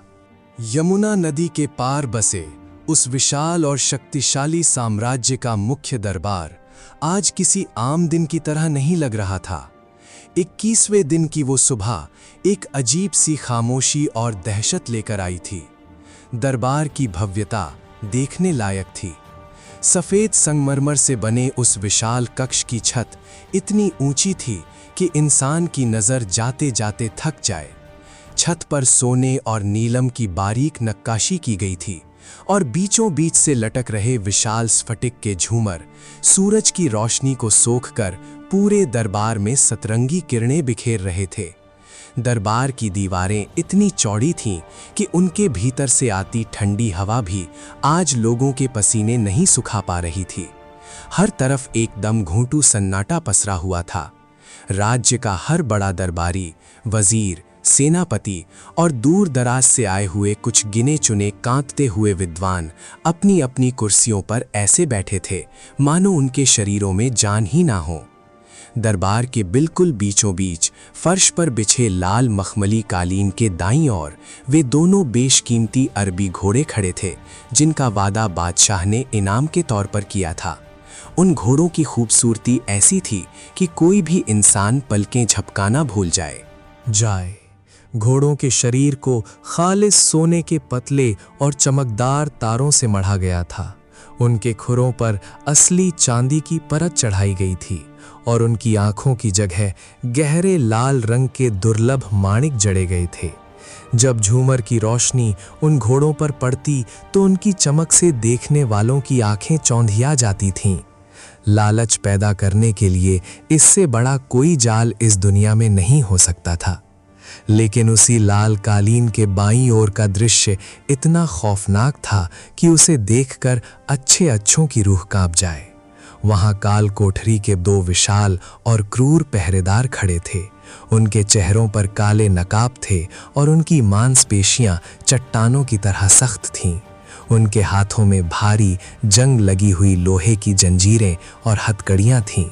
उन जंजीरों का वजन इतना ज्यादा था कि किसी आम इंसान के पैरों में डाल दी जाए तो वो ताउम्र एक कदम न चल पाए। घोड़ों की चमक और जंजीरों का खौफ, जिंदगी और मौत का ये खेल बिल्कुल आमने सामने खड़ा था। और इन सब के ठीक सामने कुछ सीढ़ियों की ऊंचाई पर रखा था वो सिंहासन जिस पर वो घमंडी बादशाह विराजमान था। उसने आज अपने सबसे कीमती और भारी रेशमी वस्त्र पहने हुए थे। उसके सिर पर रखा मुकुट उसके अहंकार की तरह ही भारी और नुकीला था। बादशाह के चेहरे पर एक कुटिल, घमंड से भरी और खौफनाक मुस्कान तैर रही थी। वो अपनी उंगलियों में पहनी हुई भारी अंगूठियों को सहला रहा था और बार बार उस खाली दरवाजे की तरफ देख रहा था जहां से चुनौती स्वीकार करने वाले को अंदर आना था। समय बीत रहा था। सूरज आसमान में ऊपर चढ़ता जा रहा था। दरबार में केवल पहरेदारों के भारी जूतों की आवाज या फिर घोड़ों के हिलने की आवाज गूंज रही थी। वजीर आजम, बादशाह ने अपनी भारी और गूंजती हुई आवाज में पुकारा, जिससे दरबार का सन्नाटा एकदम से टूट गया। कई दरबारियों के तो खौफ से पसीने छूट गए। जी जहांपनाह, वजीर ने अपना सिर झुकाकर और हाथ बांधकर उत्तर दिया। उसकी आवाज में एक साफ घबराहट थी। क्या समय हो गया है? तुमने कहा था कि उस पार से, उस महान समझे जाने वाले मुगल सल्तनत से कोई ऐसा इंसान आने वाला है जो मेरी बुद्धि को ललकारने का सपना देख रहा है। कहाँ है वो? क्या आगरा के तख्त का गुरूर मेरी पहेलियों के खौफ से ही चकनाचूर हो गया? बादशाह जोर जोर से हंसने लगा। उसकी हंस दीवारों से टकराकर पूरे दरबार में एक खौफनाक गूंज पैदा कर रही थी। वजीर ने अपनी कांपती हुई उंगलियों से पसीना पोंछा और बोला, हुजूर, 21 दिन की मोहलत आज सुबह ही खत्म हो चुकी है। हमारे गुप्तचरों ने बताया था कि खुद शहंशाह ने अपने सबसे खास दरबारी को इस चुनौती के लिए भेजा है, लेकिन लगता है आपकी काल कोठरी की जंजीरों का खौफ सुनकर उसके कदम यमुना के इस पार पड़ने से पहले ही वापस लौट गए। बादशाह ने अहंकार में अपना सीना चौड़ा कर लिया। यही तो मैं पूरी दुनिया को समझाना चाहता था। तलवारों के जोर पर जमीनें जीती जा सकती हैं, लेकिन बुद्धि के युद्ध में केवल मेरा ही सिक्का चलता है। हिंदुस्तान का कोई भी इंसान, चाहे वो किसी भी दरबार का रत्न क्यों ना हो, मेरे रचे हुए पहेलियों के चक्रव्यूह को भेदने की कल्पना भी नहीं कर सकता। ऐलान कर दो वजीर, ऐलान कर दो कि इस पूरी धरती पर मुझसे बड़ा ज्ञानी कोई नहीं है और मुगल सल्तनत ने मेरे ज्ञान के आगे घुटने टेक दिए हैं। वजीर ने अभी अपनी गर्दन हिलाई ही थी कि अचानक दरबार के उस विशाल और भारी मुख्य द्वार पर एक हलचल हुई। द्वार के बाहर खड़े शाही पहरेदारों ने अपने लंबे भालों को जमीन पर जोर से पटका। भालों के जमीन पर टकराने की वो तेज आवाज पूरे दरबार में किसी बिजली के कड़कने जैसी लगी। जो दरबारी अब तक सिर झुकाए बैठे थे, उन्होंने अचानक पीछे मुड़कर देखा। बादशाह की हंसी उसके गले में ही अटक गई। उसकी कुटिल मुस्कान अचानक एक सवालिया निशान में बदल गई। उसने अपनी आंखें सिकोड़कर उस विशाल दरवाजे की ओर देखा। दरवाजे के बीचों बीच एक बहुत ही शांत, साधारण और अजेय साया खड़ा था। ये बीरबल थे, पूरे दरबार की सांसें जैसे एक ही पल में रुक गईं। हर कोई उस इंसान को आंखें फाड़ फाड़ कर देख रहा था जिसने उस खौफनाक मौत के कुएं में खुद चलकर आने की हिम्मत जुटाई थी। बीरबल की चाल में कोई घबराहट नहीं थी, कोई जल्दबाजी नहीं थी और ना ही किसी तरह का कोई शाही गुरूर था। वे बहुत ही मंथर और स्थिर कदमों से उस लाल मखमली कालीन पर आगे बढ़ रहे थे। उनका पहनावा देखकर दरबार में एक हल्की सी कानाफूसी शुरू हो गई। सभी को उम्मीद थी कि हिंदुस्तान के सबसे बड़े तख्त का नुमाइंदा किसी विशाल रथ पर सवार होकर कीमती रत्नों से लदा हुआ और रेशमी लिबास पहनकर आए। लेकिन बीरबल के शरीर पर वही सूती और साधारण सा खुरदरा कपड़ा था जिसे पहनकर उन्होंने पिछले 21 दिन जंगलों, गांवों और घाटों की खाक छानी थी। उनके पैरों में वही धूल से सनी हुई चमड़े की जूती थी। उनके पास ना कोई तलवार थी, ना कोई शाही मुहर और ना ही कोई रक्षक। उनके हाथ में केवल एक सूखी लकड़ी की छड़ी थी जिसे वे बहुत ही सधे हुए अंदाज में थामे हुए थे। लेकिन इन साधारण कपड़ों के बावजूद बीरबल के चेहरे पर जो तेज था, जो असीम शांति और आंखों में जो एक बेखौफ चमक थी, वो वहां बैठे किसी भी रेशमी कपड़े पहने हुए दरबारी के पास नहीं थी। उनकी वो हल्की सी रहस्यमयी मुस्कान जैसे पूरे दरबार के तनाव को चिढ़ा रही थी। वे चलते हुए बिल्कुल दरबार के बीचों बीच आ गए, ठीक उस जगह पर जहां एक तरफ सोने के घोड़े थे और दूसरी तरफ मौत की जंजीरें। बीरबल ने अपनी छड़ी को अपने बगल में रखा और बहुत ही सधे हुए, शाही और अदब भरे अंदाज में बादशाह को प्रणाम किया। तुम्हें आने में बहुत देर हो गई मुसाफिर, बादशाह ने अपने अहंकार को समेटते हुए एक व्यंग्यात्मक स्वर में कहा।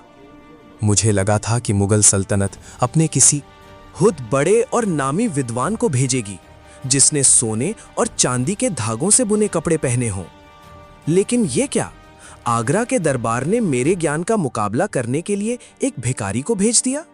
क्या मुगल खजाना इतना खाली हो गया है, या फिर तुम्हारे सम्राट को यह पता चल गया था कि तुम यहां से वापस नहीं लौटने वाले, इसीलिए तुम पर कीमती कपड़े बर्बाद नहीं किए? दरबार के कुछ चापलूस दरबारी बादशाह की इस बात पर दबी हुई हंसी हंसने लगे, लेकिन बीरबल जरा भी विचलित नहीं हुए। उनकी मुस्कान 1 इंच भी कम नहीं हुई। बीरबल ने सीधे बादशाह की आंखों में देखा। उनकी आवाज जब दरबार में गूंजी तो उसकी गहराई और ठहराव ने हर किसी को भीतर तक हिला दिया। बादशाह सलामत, बीरबल ने बहुत ही शांत लेकिन धारदार आवाज में कहा। ज्ञान कभी भी रेशम और मखमल का मोहताज नहीं होता। जो ज्ञान कपड़ों की चमक में छिपने की कोशिश करे वो ज्ञान नहीं, बल्कि एक कमजोर इंसान का डर होता है। हीरे को अपनी कीमत बताने के लिए किसी मखमली डिब्बी की जरूरत नहीं पड़ती, उसकी चमक ही उसका परिचय होती है। और रही बात मेरे लिबास की, तो हुजूर, जब कोई इंसान सत्य और ज्ञान की खोज में निकलता है तो उसे अपना अहंकार और दिखावा उसी तरह उतार कर रखना पड़ता है जैसे एक सांप अपनी पुरानी केचुली उतार देता है। मैं पिछले 21 दिनों से प्रकृति के दरबार में था और प्रकृति के सामने हम सभी भिखारी ही तो हैं। बीरबल के इन शब्दों ने जैसे पूरे दरबार के वायुमंडल को चीर कर रख दिया। जो दरबारी कुछ पल पहले हंस रहे थे, उनके चेहरे अब पीले पड़ चुके थे। बादशाह की मुट्ठियां गुस्से और चिढ़ से कस गईं। उसने जीवन में पहली बार किसी ऐसे इंसान को देखा था जो उसकी आंखों में आंखें डालकर बिना किसी खौफ के इतनी गहरी दार्शनिक बात कह रहा था। रोचक तथ्य दोस्तों, क्या आपको पता है कि प्राचीन भारतीय शास्त्रार्थ यानी ज्ञान की प्रतियोगिताओं में सबसे पहला और सबसे बड़ा नियम क्या होता था? नियम यह था कि जो प्रतियोगी वाद विवाद के दौरान गुस्सा कर ले या अपना मानसिक संतुलन खो दे, उसे उसी वक्त हारा हुआ मान लिया जाता था। इसे मनोवैज्ञानिक विजय कहा जाता था। बीरबल इसी तकनीक के उस्ताद थे। वे अपने पहले ही जवाब से सामने वाले के अहंकार पर ऐसी चोट करते थे कि जवाब वाला अपने सवालों से पहले ही अपना आपा खो बैठता था। अगर आपको बीरबल का ये निडर और शानदार मनोवैज्ञानिक वार पसंद आया हो तो अपनी उंगलियों को थोड़ा सा कष्ट दें और इस वीडियो को लाइक करके हमारा उत्साह जरूर बढ़ाएं। और हाँ, इस वीडियो को अपने दोस्तों के साथ शेयर करें ताकि वे भी जान सकें कि बिना हथियार उठाए केवल शब्दों से कैसे किसी का अहंकार तोड़ा जाता है। ये दिमागी खेल अब अपने सबसे खतरनाक मोड़ पर पहुंच चुका है तो अपनी कुर्सी से बिल्कुल मत उठिएगा।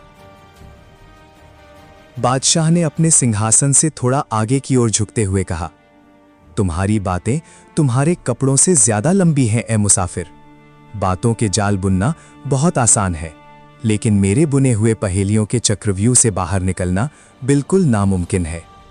मैं तुम्हें एक आखिरी मौका देता हूं। अपने दाईं ओर देखो, ये खालिस सोने के अरबी घोड़े हैं जो एक झटके में तुम्हारी 7 पुश्तों की गरीबी दूर कर सकते हैं। और अब अपने बाईं ओर देखो। बादशाह ने अपना हाथ बाईं ओर खड़े उन नकाबपोश पहरेदारों की तरफ बढ़ाया जिन्होंने तुरंत अपनी भारी लोहे की जंजीरों को जंजीरों के रगड़ने की वो कर्कश और ठंडी आवाज सुनकर किसी का भी दिल दहल जाए। ये जंजीरें बहुत भूखी हैं, बादशाह ने धीमी लेकिन खौफनाक आवाज में कहा। अगर मेरे 5 सवालों में से तुमने किसी एक का भी गलत जवाब दिया, या तुम जवाब देने में बीच में अटक गए, या तुमने सोचने के लिए ज्यादा समय मांगा, तो ये जंजीरें तुम्हारे पैरों और हाथों को इस तरह जकड़ लेंगी कि तुम अपने जीवन की आखिरी सांस उस काल कोठरी के घुप अंधेरे में चूहों के साथ लोगे। क्या तुम्हें मेरी शर्तें पूरी तरह से मंजूर हैं, या फिर तुम अभी भी अपने कदम पीछे खींचकर अपनी जान बचाना चाहते हो? बीरबल ने बिना एक पल की भी देरी किए, बिना अपनी नजरें पलटाए, बहुत ही स्पष्ट स्वर में जवाब दिया। जो योद्धा युद्ध के मैदान में उतर चुका हो, वो हथियारों की धार देखकर पीछे नहीं हटता जहां बना, और जो इंसान ज्ञान की तलाश में निकला हो, वो सवालों की गहराई देखकर कभी नहीं डरता। मुझे आपकी हर एक शर्त मंजूर है। आपकी काल कोठरी का अंधेरा मेरे दिमाग की बत्ती को नहीं बुझा सकता। आप अपने सवालों का वो पिटारा खोलिए जिस पर आप इतना नाज है, मेरा वक्त कीमती है और मुझे वापस आगरा भी लौटना है। बीरबल का ये आत्मविश्वास देखकर बादशाह के माथे पर पसीने की एक ठंडी बूंद चमकने लगी। ये इंसान मौत के सामने खड़ा होकर भी ऐसे बात कर रहा था मानो वो किसी बगीचे में टहलने आया हो। बादशाह का अहंकार अब एक अजीब सी बौखलाहट में बदल रहा था। ठीक है, बादशाह ने गरजते हुए कहा, तो फिर इतिहास को यह देखने दो कि कैसे आज एक और घमंडी इंसान मेरी बुद्धि के सामने घुटने टेकेगा। वजीर आजम, दरबार के दरवाजे बंद कर दिए जाएं। जब तक मेरे 5 सवालों का फैसला नहीं हो जाता, इस कक्ष से ना कोई बाहर जाएगा और ना ही परिंदा पर मार सकेगा। शाही रक्षकों ने तुरंत हरकत की।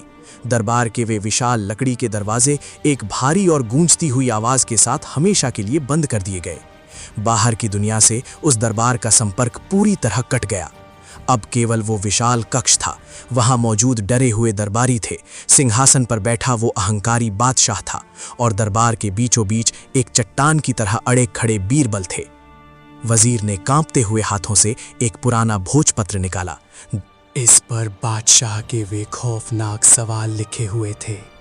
उसने वो पत्र बादशाह की ओर बढ़ा दिया, लेकिन बादशाह ने अपना हाथ उठाकर उसे रोक दिया।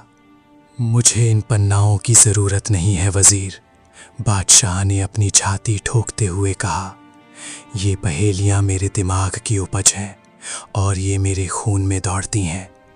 ऐ मुसाफिर, अपने कानों और दिमाग को पूरी तरह खोल लो, क्योंकि जो शब्द अब मेरे मुंह से निकलने वाले हैं वे तुम्हारी जिंदगी के बचे हुए चंद पलों का फैसला करेंगे। दरबार में सुई गिरने जितनी खामोशी छा गई, लोगों ने डर के मारे सांस लेना भी कम कर दिया था। काल कोठरी के पहरेदारों ने अपनी जंजीरों को थोड़ा और मजबूती से पकड़ लिया। सोने के घोड़ों ने अपनी जगह पर खड़े खड़े एक हल्की सी हिनहिनाहट की, मानो वे भी इस महासंग्राम के शुरू होने का बेसब्री से इंतजार कर रहे हों।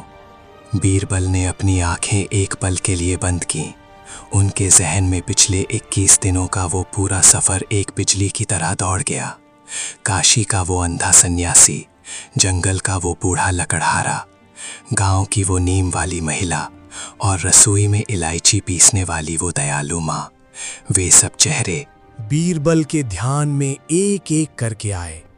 प्रकृति ने उन्हें जो ज्ञान का अस्त्र सौंपा था, उसे चलाने का वक्त अब आ गया था। बीरबल ने अपनी आंखें खोली। उनकी आंखों में अब एक ऐसा तेज था जो सीधे बादशाह की आत्मा को चीर रहा था। मैं पूरी तरह तैयार हूं हुजूर, बीरबल ने मुस्कुराते हुए कहा। अपना पहला तीर चलाइए। बादशाह ने अपनी जगह पर सीधा होकर बैठा।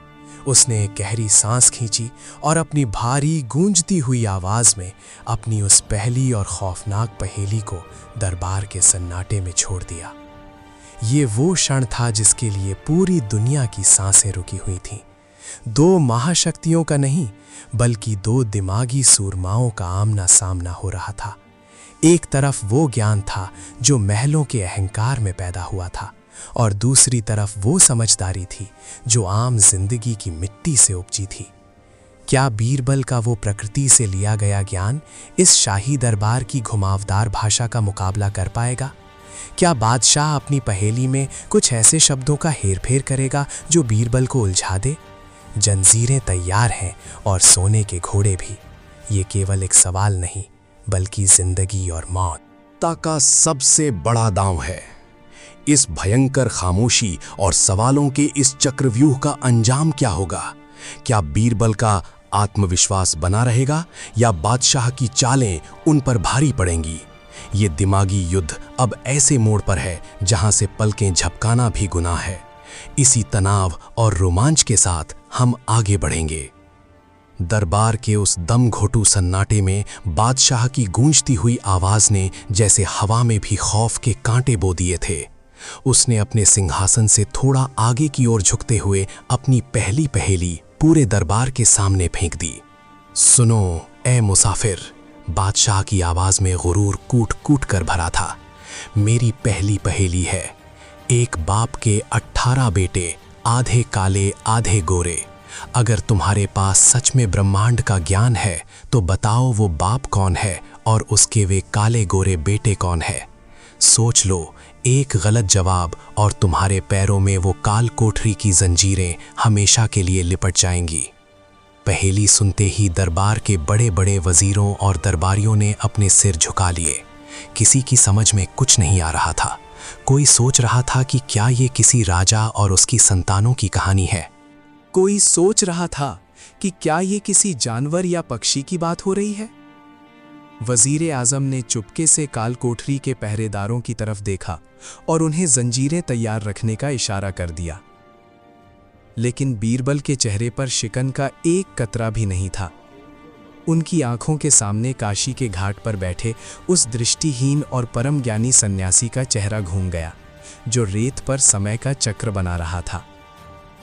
बीरबल ने अपनी लकड़ी की छड़ी को फर्श पर बहुत ही आराम से टिकाया और एक ऐसी सुकून भरी मुस्कान के साथ जवाब दिया जिसने बादशाह के माथे पर पहली बार चिंता की लकीरें खींच दी। हुजूर, बीरबल की आवाज पूरे दरबार में एक मीठे लेकिन धारदार तीर की तरह गूंजी। ये पहेली किसी इंसान या जानवर की नहीं है। आपने जिस बाप का जिक्र किया है वो महीना या समय का चक्र है, और उसके वे 18 बेटे दरअसल महीने के दिन और रातें हैं। हिंदू पंचांग के अनुसार महीने के 2 पक्ष होते हैं, एक उजाले से भरा हुआ शुक्ल पक्ष और एक घने अंधकार से भरा हुआ कृष्ण पक्ष। दिन का उजाला वे गोरे बेटे हैं और रात का अंधेरा वे काले बेटे हैं। यही काले और गोरे बेटे मिलकर समय रूपी बाप का पूरा चक्र चलाते हैं और इसी से ये दुनिया आगे बढ़ती है। आपका बाप महीना है और उसके बेटे दिन और रात हैं। ये जवाब सुनते ही दरबार में एक हल्की सी लेकिन साफ सुनाई देने वाली हलचल मच गई। वजीर आजम के हाथों से पसीने के मारे रुमाल नीचे गिर गया। दरबारी एक दूसरे का मुंह देखने लगे। ये जवाब इतना सटीक, इतना गहरा और इतना दार्शनिक था कि उसमें कोई भी नुक्स निकालना बिल्कुल नामुमकिन था। बादशाह का चेहरा, जो कुछ पल पहले अहंकार से दमक रहा था, अचानक हल्का सा पीला पड़ गया। उसने अपने दांत पीसे और अपने सिंहासन के हत्थे को इतनी जोर से दबाया कि उसकी उंगलियों के जोड़ सफेद पड़ गए।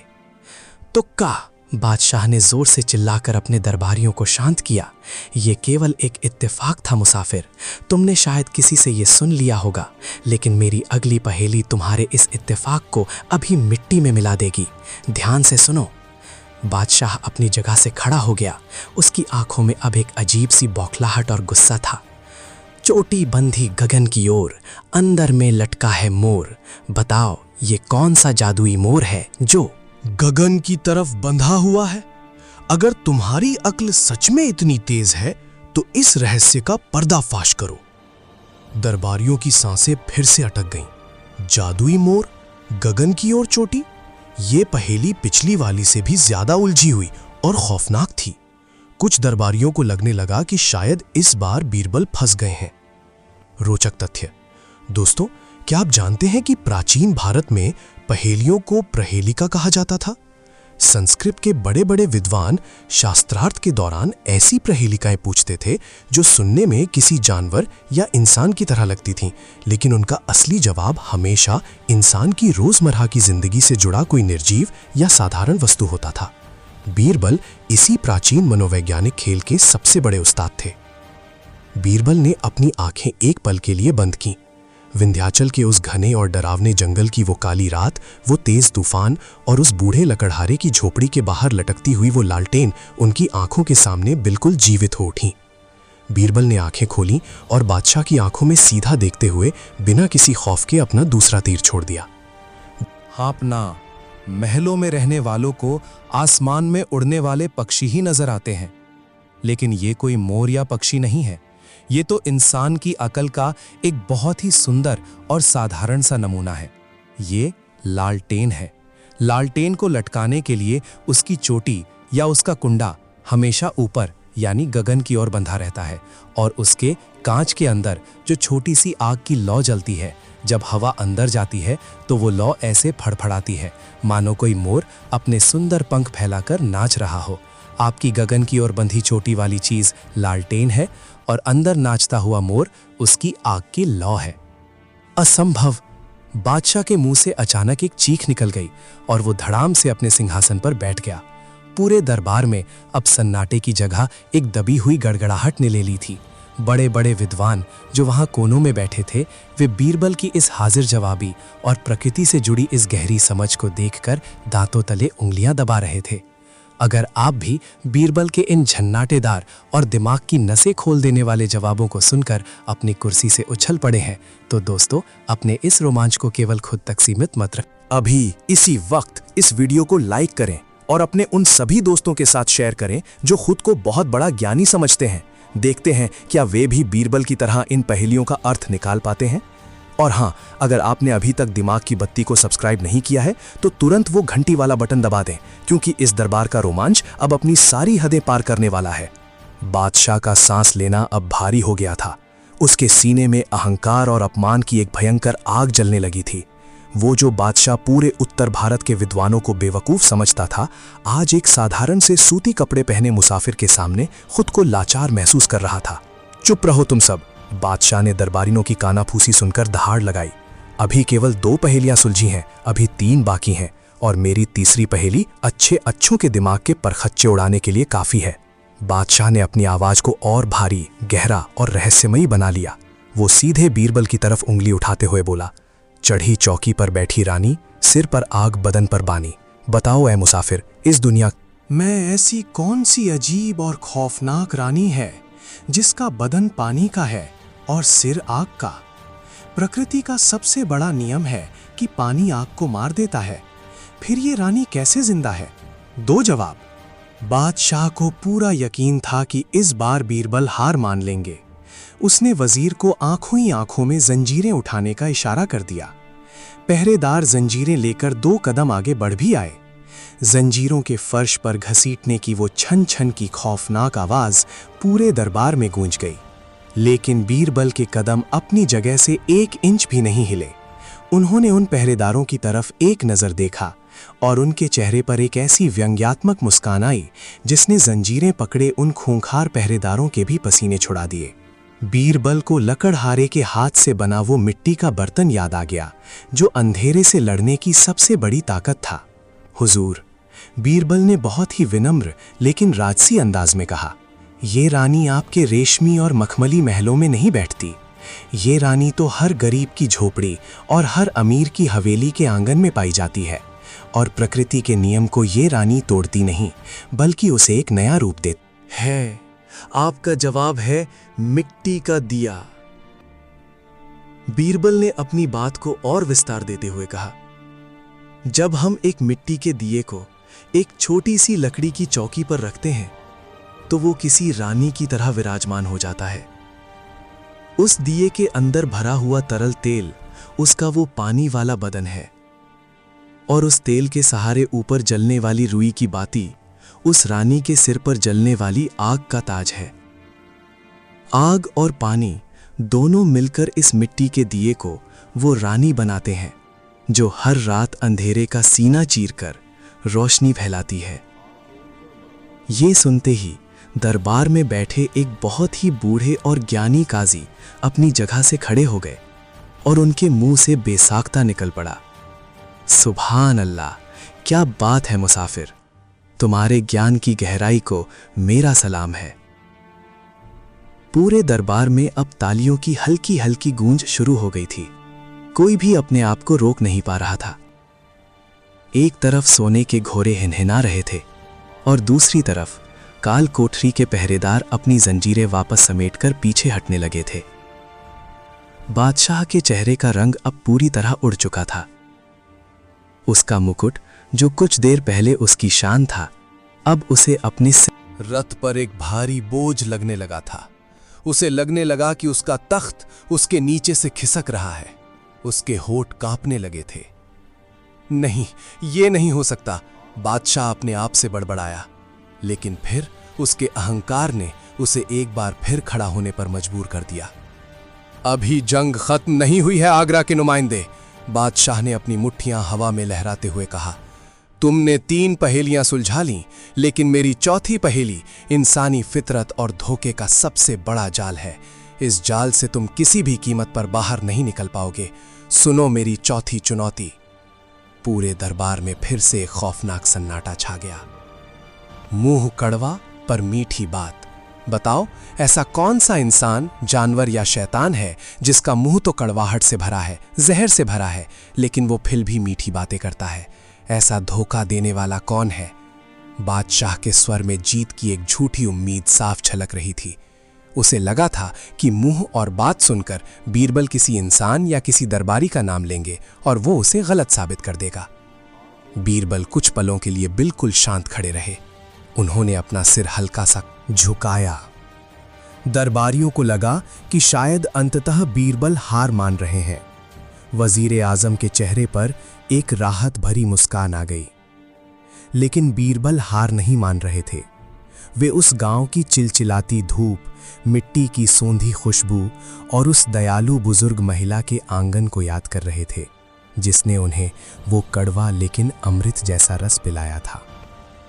बीरबल ने अपना सिर उठाया। उनकी आंखों में अब एक ऐसा तेज था जो किसी भी अहंकार को जलाकर भस्म कर सकता था। बादशाह सलामत, बीरबल ने एक गहरी और गूंजती हुई आवाज में कहा। आप इंसान की फितरत की बात कर रहे हैं, लेकिन भूल गए कि इंसान को जो कुछ भी मिलता है वो प्रकृति से मिलता है। आप जिस धोखे की बात कर रहे हैं वो धोखा नहीं, बल्कि इस धरती का सबसे बड़ा अमृत है। ये कोई इंसान या शैतान नहीं है। इसका जवाब है नीम का पेड़। बीरबल ने आगे समझाया। नीम का स्वाद, उसके पत्ते, उसका रस इंसान के मुंह को सबसे ज्यादा कड़वा लगता है। ऐसा लगता है मानो जहर पी लिया हो। लेकिन वो नीम का पेड़ मुंह को कड़वा करने के बाद शरीर के भीतर जाकर जो औषधीय काम करता है, जो बीमारियों को जड़ से खत्म करता है और जो जीवन की नई सौगात देता है, वो उसकी सबसे मीठी बात है। जैसे एक सच्चा और वफादार दोस्त मुंह पर कड़वी बात बोलता है लेकिन पीठ पीछे हमेशा मीठी और भलाई की बात करता है, वैसे ही नीम का कड़वा मुंह हमेशा शरीर के लिए मीठी और सच्ची बात ही करता है। धड़ाम! बादशाह के हाथ से वो शाही छड़ी नीचे फर्श पर गिर गई, जिसे वो हमेशा अपने अहंकार के प्रतीक के रूप में पकड़े रहता था। छड़ी के गिरने की आवाज पूरे दरबार में मौत के सन्नाटे की तरह गूंजी। 4 सवाल, 4 नामुमकिन समझे जाने वाले सवाल, और बीरबल ने उन चारों का ऐसा सटीक और दार्शनिक जवाब दिया था कि दरबार के बड़े बड़े विद्वान भी अपने जीवन भर के ज्ञान पर शर्मिंदा महसूस कर रहे थे। अब केवल एक पहेली बची थी, आखिरी पहेली। बादशाह का शरीर अब पसीने से पूरी तरह तरबतर था। उसके रेशमी कपड़े उसके पसीने से भीग चुके थे। उसकी सांसें धौंकने की तरह चल रही थीं। उसे ये साफ नजर आ रहा था कि उसकी जिंदगी भर की कमाई हुई इज्जत, उसका वो घमंड जिसके बलबूते पर उसने दुनिया को ललकारा था, वो सब कुछ अब एक धागे से लटक रहा है। अगर बीरबल ने इस आखिरी पहेली का आखिरी जवाब दे दिया तो बादशाह का अहंकार हमेशा के लिए मिट्टी में मिल जाएगा। आखिरी सवाल। बादशाह की आवाज अब गरज नहीं रही थी, बल्कि कांप रही थी। उसमें डर साफ झलक रहा था। बादशाह ने अपनी कुर्सी पर खुद को संभाला। उसने अपने अंदर की सारी बची खुची ताकत और सारा घमंड एक बार फिर से इकट्ठा किया। वो अपनी जगह से उठा और सीढ़ियों के बिल्कुल किनारे पर आकर खड़ा हो गया। दो बहनों का नाम एक हरी, एक काली। बादशाह ने अपनी पूरी ताकत लगाकर ये पहेली दरबार में फेंकी। बताओ ए मुसाफिर, ये कौन सी रहस्यमयी बहनें हैं जिनका नाम तो एक है लेकिन उनका रंग बिल्कुल अलग है? एक पूरी तरह हरी और एक पूरी तरह काली। इस पहेली को मैंने बरसों पहले खुद अपने दिमाग से बुना था। इसका जवाब इस दुनिया की किसी किताब, किसी ग्रंथ और किसी वेद में नहीं है। बताओ मुझे, अगर तुम सच में अजेय हो। पूरा दरबार अपनी जगहों से उठ खड़ा हुआ। ये चरम सीमा थी। जिंदगी और मौत, हार और जीत, ज्ञान और अहंकार, सब कुछ इसी एक आखिरी जवाब पर टिका हुआ था। वजीर ने अपनी आंखें बंद कर लीं। पहरेदार जूतों की आहट के साथ तैयार खड़े हो गए। बीरबल बिल्कुल शांत थे। उनके चेहरे की वो रहस्यमयी मुस्कान अब एक विजयी चौड़ी मुस्कान में बदल चुकी थी। उन्हें उस गरीब बूढ़ी माँ की वो छोटी सी रसोई याद आ रही थी, जहां सिलबट्टे पर वो जादुई खुशबू वाला मसाला पीस रहा था। बीरबल ने अपनी छड़ी को अपने कंधे पर रखा, एक कदम आगे बढ़ाया और अपनी दोनों बाहें फैलाते हुए दरबार में मौजूद सभी लोगों को संबोधित करते हुए बोले, हे महान बादशाह, हे इस दरबार के विद्वानों, आपने ज्ञान को हमेशा किताबों के पन्नों में, सोने के पिंजरों में और महलों की मोटी दीवारों के भीतर ढूंढा है। इसलिए आपको ये पहेली नामुमकिन लगी। लेकिन जिस ज्ञान को आप ढूंढ रहे हैं, वो ज्ञान तो इस राज्य की हर गरीब माँ, हर साधारण औरत की रसोई में हर दिन पीसता है। बीरबल ने सीधा बादशाह की आंखों में देखा और अपनी अजेय आवाज में उस आखिरी पहेली का ताला हमेशा हमेशा के लिए खोल दिया। हुजूर, वे दोनों बहनें कोई रहस्यमयी परियां या जादूगरनियां नहीं हैं। वे आपकी अपनी रसोई की शान है। उनका नाम है इलायची। बीरबल की आवाज पूरे दरबार की दीवारों से टकराकर एक महामंत्र की तरह गूंजनी लगी। छोटी इलायची, जिसका रंग हरा होता है, जिसे आप अपनी मीठी खीर और पकवानों में डालते हैं, और बड़ी इलायची, जिसका रंग काला और खुरदुरा होता है, जिसे आप अपने तीखे मसालों और पुलाव में डालते हैं। दोनों एक ही परिवार की हैं। दोनों का नाम इलायची है।